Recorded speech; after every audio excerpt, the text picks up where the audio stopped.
Market में बहुत सारी कैंडलस्टिक पैटर्न बनती हैं, लेकिन क्या यह सभी कैंडलस्टिक पैटर्न काम करती हैं? नहीं। आज हम 7 पावरफुल कैंडलस्टिक पैटर्न देखेंगे जिनकी एक्यूरेसी नेक्स्ट लेवल है। सिर्फ इतना ही नहीं, पावरफुल कैंडल के साथ साथ हम इसकी साइकोलॉजी भी सीखेंगे ताकि आपको अपनी ट्रेडिंग जर्नी में बेहतर रिजल्ट मिल सके। तो सबसे पहली पावरफुल और सभी ट्रेडर्स की फेवरेट कैंडल है हैमर। हैमर एक कीक बुलिश कैंडल है जिसकी फॉर्मेशन होने के बाद यूजुअली मार्केट ऊपर जाता है। इस कैंडल की एक कंडीशन है कि इसके शैडो की साइज इसके बॉडी से 2 गुना लंबी होनी चाहिए। जब ये कैंडल किसी सपोर्ट के आसपास बने तब हाईली चांस रहते हैं कि मार्केट एक अपर साइड मूवमेंट थे, जैसे कि यहाँ आप देख सकते हैं। इस सपोर्ट के पास हैमर का निर्माण हुआ और इसके बाद मार्केट ने ऊपर की तरफ मोमेंटम दिया भी। लेकिन आपको यह समझने की जरूरत है कि हैमर कैंडल में ऐसी क्या खास बात है कि यह बनने के बाद मार्केट ऊपर जाती है। हैमर बनने के बाद प्राइस ऊपर ही क्यों जाती है, प्राइस नीचे क्यों नहीं जाती? इस क्वेश्चन का सॉल्यूशन आपको हैमर कैंडल की साइकोलॉजी में मिलेगा। देखिए, स्टार्टिंग में प्राइस ओपन होती है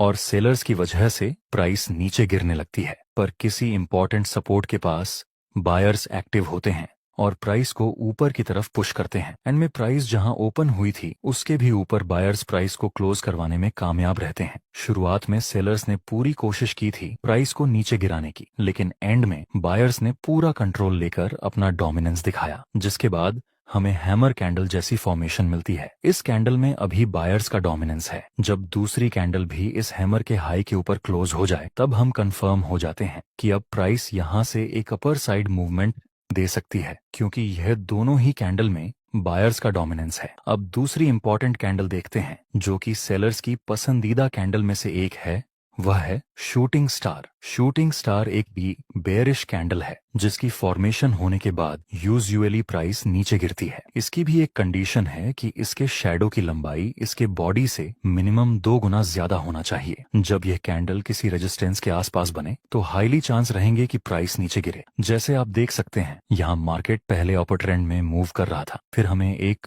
पुल बैक देखने को मिला और इस रेजिस्टेंस के पास हमें एक शूटिंग स्टार की फॉर्मेशन मिली। अब संभावना है कि यहाँ से फिर से प्राइस में एक गिरावट देखने को मिले। लास्ट में हमें सेलिंग प्रेशर मिला भी। अब इस कैंडल की साइकोलॉजी समझते हैं। स्टार्टिंग में प्राइस ओपन होती है और बायर्स प्राइस को ऊपर पुश करते हैं, पर किसी इंपॉर्टेंट रेजिस्टेंस के पास सेलर्स एक्टिव हो जाते हैं और वे प्राइस को नीचे धकेलने लगते हैं। कैंडल की शुरुआत में बायर्स ने पूरी कोशिश की थी प्राइस को ऊपर ले जाने की, लेकिन वे सब लोग असफल रहे और अंत में सेलर्स ने पूरा पावर दिखाकर प्राइस को नीचे की तरफ पुश कर दिया। इस कैंडल में सेलर्स का पावर दिख रहा है, इसलिए हम बोल सकते हैं कि अगर दूसरी कंफर्मेशन कैंडल इस शूटिंग स्टार के लो के नीचे क्लोज हो जाए तब हम सेल में एंट्री कर सकते हैं, क्योंकि यहाँ दोनों कैंडल में ही सेलर्स का प्रेशर है। अब हैमर और शूटिंग स्टार के बाद तीसरी पावर देखिए। हैमर कैंडल में भी बायर्स का पावर होता है और 3 व्हाइट सोल्जर में भी, लेकिन हैमर में सिर्फ एक कैंडल को बायर्स का पावर मिलता है, जहां 3 व्हाइट सोल्जर में तीनों ही कैंडल को बायर्स का पावर मिलता है।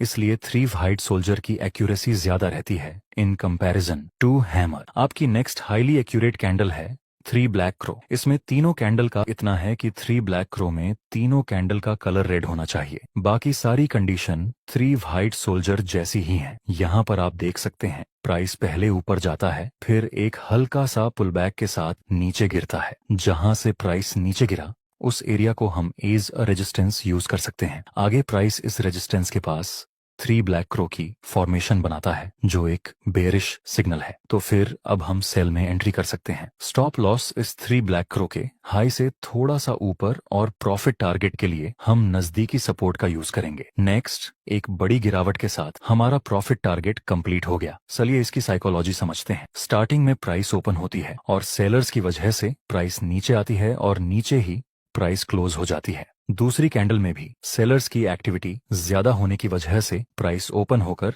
नीचे क्लोज हो जाती है और थर्ड कैंडल में सेलर्स का पावर ज्यादा होने की वजह से प्राइस ओपन होकर नीचे क्लोज हो जाती है। यह तीनों ही कैंडल में सेलर्स सेल करने में ज्यादा इंटरेस्टेड हैं, इसलिए यहाँ संभावना है कि आगे भी प्राइस नीचे गिर सकती है। दोस्तों, इस वीडियो में हमने ट्रेडिंग के बहुत सारे न्यू कॉन्सेप्ट ऐड किए हैं जिससे कि आपकी ट्रेडिंग जर्नी सिंपल हो जाए। वीडियो बनाने में हमारी पूरी टीम की बहुत ज्यादा मेहनत लगी है। अगर आप हमें सपोर्ट करना चाहते हैं तो एक लाइक जरूर कर देना। आपकी नेक्स्ट कैंडल है बुलिश एंगल्फिंग। ये कैंडलस्टिक पैटर्न दो कैंडल के कॉम्बिनेशन से बनती है, जिसमें पहले वाली कैंडल का कलर रेड होना चाहिए और दूसरी बड़ी कैंडल का कलर ग्रीन होना चाहिए। यह बुलिश कैंडल है, तो यह किसी सपोर्ट के आसपास बननी चाहिए। इसकी एक और कंडीशन है कि यह फर्स्ट वाली कैंडल का हाई एंड लो पूरी तरह से दूसरी वाली ग्रीन कैंडल के अंदर होना चाहिए। यहाँ पर आप देख सकते हैं इस इंपॉर्टेंट सपोर्ट के पास बुलिश एंगल्फिंग पैटर्न का निर्माण हुआ और फिर प्राइस ने अपर साइड मूवमेंट दिया भी था। इसके पीछे की साइकोलॉजी समझते हैं। स्टार्टिंग में प्राइस ओपन होती है और सेलर्स की वजह से प्राइस नीचे मूवमेंट देती है और नीचे ही कैंडल क्लोज हो जाती है। मतलब इस कैंडल में अभी सेलर्स का डोमिनेंस है। दूसरी कैंडल हल्का सा गैप डाउन होकर ओपन होती है, जहां सेलर्स प्राइस को नीचे ले जाने की कोशिश करते हैं, लेकिन करेंटली बायर्स एक्टिव होते हैं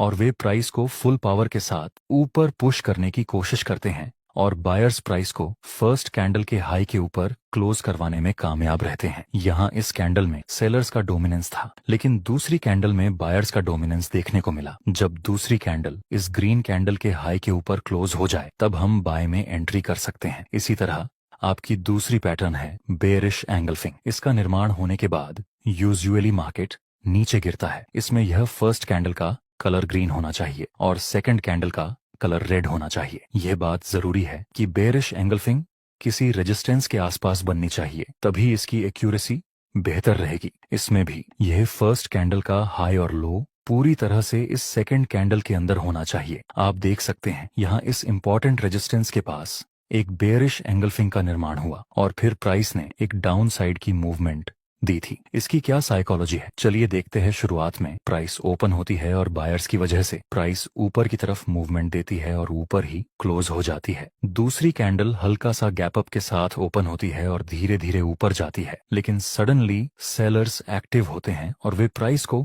बहुत ही ज्यादा नीचे ले जाते हैं। लास्ट में दूसरी कैंडल फर्स्ट कैंडल के लो के नीचे क्लोज हो जाती है। इस फर्स्ट कैंडल में बायर्स का डोमिनेंस था, लेकिन दूसरी कैंडल में सेलर्स ने अपना पोटेंशियल दिखाया। जब कंफर्मेशन कैंडल इस रेड कैंडल के नीचे क्लोज हो जाए तब हम सेल में एंट्री कर सकते हैं। आपकी आखिरी कैंडलस्टिक पैटर्न है डोजी। दोस्तों, डोजी एक इंडिसीजन कैंडल है। डोजी कई तरह की होती है, जैसे कि dragon fly doji, long leg doji, common doji, लेकिन आपको इसको इतना कॉम्प्लिकेटेड नहीं करना है, आपको इसे सिंपल ही रखना है। देखिए, डोजी में जो बॉडी होती है वह बिल्कुल ही ना के बराबर होती है और लंबे शेडो होते हैं। इसको आप बाय करने के लिए भी यूज कर सकते हैं और सेल करने के लिए भी यूज कर सकते हैं। कैसे, आइए देखते हैं। जब किसी इंपॉर्टेंट सपोर्ट के पास डोजी कैंडल मिले और दूसरी कैंडल डोजी के हाई के ऊपर क्लोज हो जाए तब आप बाय में एंट्री कर सकते हैं। इसी तरह जब डोजी किसी इंपॉर्टेंट रेजिस्टेंस के पास बने और दूसरी कंफर्मेशन कैंडल डोजी के लोरी के नीचे क्लोज हो जाए तब आप सेल में एंट्री कर सकते हैं। याद रहे दोस्तों,